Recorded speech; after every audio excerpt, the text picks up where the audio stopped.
జగన్మోహన్ రెడ్డికి తెలుసు తాను ఓడిపోతున్నాడని. వైఎస్ఆర్ కాంగ్రెస్ పార్టీకి తెలుసు అధికారాన్ని కోల్పోతున్నామని. రాష్ట్ర ప్రజలందరికీ తెలుసు రేపు మే 13వ తారీఖున జరగబోయే ఎన్నికల్లో తెలుగుదేశం పార్టీ అధికారంలోకి రాబోతుంది. జగన్మోహన్ రెడ్డి గారు శంకరగిరి మాన్యాలు పట్టబోతున్నారన్న విషయం అందరికీ తెలుసు. ఆ నేపథ్యంలో నదిలో కొట్టుకుపోయేవాడు ఏదన్నా చిన్న చిన్న దొరికింది పట్టుకొని ఈది బయటికి రావాలని, ప్రాణాలు రక్షించుకోవాలని ఎలా ప్రయత్నం చేస్తాడో ఆ రకంగా జగన్మోహన్ రెడ్డి ఈ రోజున తప్పుడు దారులు తొక్కుతూ ఉన్నాడు, తప్పుడు విధానాలు అవలంబిస్తూ ఉన్నాడు. ఏదో రకంగా తెలుగుదేశం పార్టీని అభాసుపాలు చేయాలి, బదనాం చేయాలి, చంద్రబాబు గారిని పబ్లిక్ దృష్టిలో ఒక వ్యతిరేకత సృష్టించాలని ప్రయత్నం చేస్తున్నాడు. మీరు పాత్రికేయ సోదరులు ఈ వీడియో చూస్తున్న రాష్ట్ర ప్రజలందరికీ విజ్ఞప్తి చేస్తున్నా, నిన్న చీఫ్ ఎలక్షన్ కమిషనర్ ఢిల్లీ నుంచి ఒక ఉత్తర్వులు ఇచ్చారు రాష్ట్ర సిఎస్కి. మీరు వృద్ధులకు ఇచ్చే పెన్షన్స్ అవన్నీ కూడా వాలంటీర్స్ ద్వారా వద్దు, వాలంటీర్ వ్యవస్థ కొంచెం లోపభూయిష్టంగా ఉంది, మీరు ప్రత్యామ్నాయ ఏర్పాట్లు చేసి ఆ పెన్షన్దారులకు ఏ రకమైన ఇబ్బందులు లేకుండా చూడండి అని చెప్పడం జరిగింది. అందులో చంద్రబాబు గారికి ఏం సంబంధం అండి? చంద్రబాబు గారి కింద పనిచేస్తున్నారా చీఫ్ ఎలక్షన్ కమిషనర్ ఢిల్లీ? ఆ బుద్ధి లేని, ఆ అవగాహన లేని ఆ వైఎస్ఆర్ కాంగ్రెస్ పార్టీ వాళ్ళ అఫీషియల్ పోర్టల్లో పెడుతున్నారు. అవ్వాతాతలకు ఇచ్చే పెన్షన్లు అడ్డుకున్న చంద్రబాబు, బుద్ధి లేని వైఎస్ఆర్ కాంగ్రెస్ పార్టీ నేను అడుగుతున్నా, ఇన్ వాట్ వే, ఏ విధంగా చంద్రబాబు గారు అడ్డుకున్నారు మిమ్మల్ని? ఇది ఎలక్షన్ కమిషన్ నిర్ణయం తీసుకుంటే చంద్రబాబు గారికి ఎలా ఆపదిస్తారు బుద్ధి లేని వైసీపీ నాయకులారా అని చెప్పి నేను అడుగుతున్నా. ముఖ్యమంత్రి ఇప్పుడు కూడా మాట్లాడుతున్నాడు పెన్షన్ రాకపోతే చంద్రబాబు గారే బాధ్యుడని. చంద్రబాబు గారు ఎలా బాధ్యుడు అవుతాడండి? మీ ప్రభుత్వం బాధ్యత వహించాలా? చీఫ్ ఎలక్షన్ కమిషన్ ఒకసారి ఉత్తర్వులు ఇచ్చిన తర్వాత మీరే బాధ్యత వహించాలా? మేము తెలుగుదేశం పార్టీ తరఫున డిమాండ్ చేస్తున్నాం, ఒక్క పెన్షన్దారు కూడా నీ భాషలో చెప్పాలంటే, నీకు అర్థమయ్యే భాషలో చెప్పాలంటే జగన్మోహన్ రెడ్డి గారు ఒక్క అవ్వాతాతకు కూడా ఇబ్బంది జరగటానికి లేదు. ఒక్క అవ్వాతాత కూడా పెన్షన్ నాకు రాలేదు, నాకు అందలేదని అంటానికి లేదు. పెన్షన్ అందేటట్లుగా చూడవలసిన బాధ్యత ప్రభుత్వానిదే.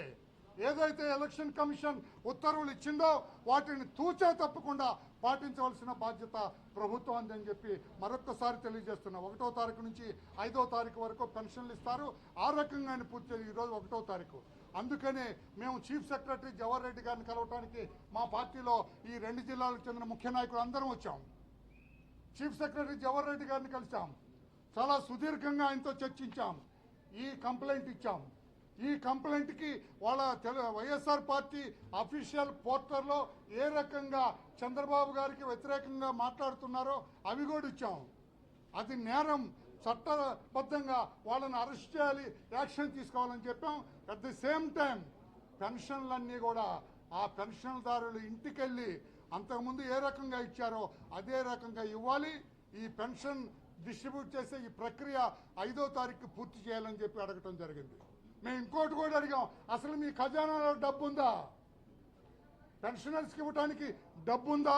ఉన్న డబ్బు అంతా మీ కాంట్రాక్టర్లకి, మీ కమిషన్లకు ఆశపడి వాళ్ళకి ఇచ్చారా? ఈ వృద్ధులకు ఇచ్చే పెన్షన్ డబ్బు మీ దగ్గర ఉందా లేదని చీఫ్ సెక్రటరీ గారు అడిగితే ఆయన ఒక్కసారి పైకి చూసి ఉందిలేండి అన్నారు. మేము కూడా అదే కావాలని కోరుకుంటున్నాం. డబ్బు ఉండాలి. నువ్వు కాంట్రాక్టర్లకి, నీ సొంత వాళ్ళకి, నీ మేనమామ ఎవరాడు అతను ఎమ్మెల్యే, కమలాపురం ఎమ్మెల్యే రవీంద్రనాథ్ రెడ్డికి వాళ్ళకి ఇవ్వటానికి కాదు. పేదవాడు ఎవరైతే, అసలు చంద్రబాబు గారు కదండి 2000 పెన్షన్ ఇచ్చింది. మీ నాన్న 200 ఇస్తే చంద్రబాబు గారు 2000 రూపాయలు పెన్షన్ ఇచ్చారు. రేపు మేము అధికారంలోకి వస్తే 4000 రూపాయల పెన్షన్ నీ ఇంటికి వచ్చే ఇస్తాం. ఈ వృద్ధులందరికీ తెలియజేస్తున్నాం, ఈ అవ్వాతాతలు ఎవరైతే పెన్షన్ తీసుకున్నారో వాళ్ళందరికీ తెలుగుదేశం పార్టీ తరఫున మేము తెలియజేస్తున్నాం, 4000 రూపాయల పెన్షన్ చంద్రబాబు గారు అధికారంలోకి వచ్చిన తర్వాత నీ ఇంటికే వచ్చిస్తాం.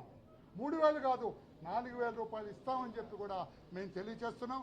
అలా రకంగా ఈ 5వ తారీఖు లోపల పెన్షన్లన్నీ కూడా వాళ్ళ ఇంటికి వెళ్ళి డిస్ట్రిబ్యూట్ చేయాలని చెప్పి మేము అడగటం జరిగింది. దానికి అనుకూలంగా సిఎస్ జవహర్ రెడ్డి గారు స్పందించారు.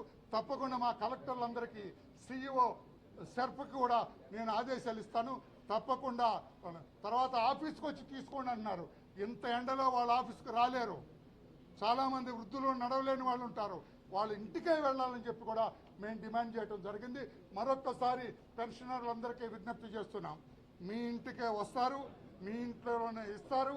గతంలో ఏ రకంగా ఇచ్చారో ఆ రకంగా ఇస్తారని చెప్పి కూడా తెలియచేస్తున్నాం. మీరు భయపడద్దు, వైఎస్ఆర్ పార్టీ మాటలు నమ్మొద్దు, వాళ్ళ దుష్ప్రచారం నమ్మొద్దు, వాళ్ళ అబద్ధం మాటలు నమ్మొద్దు.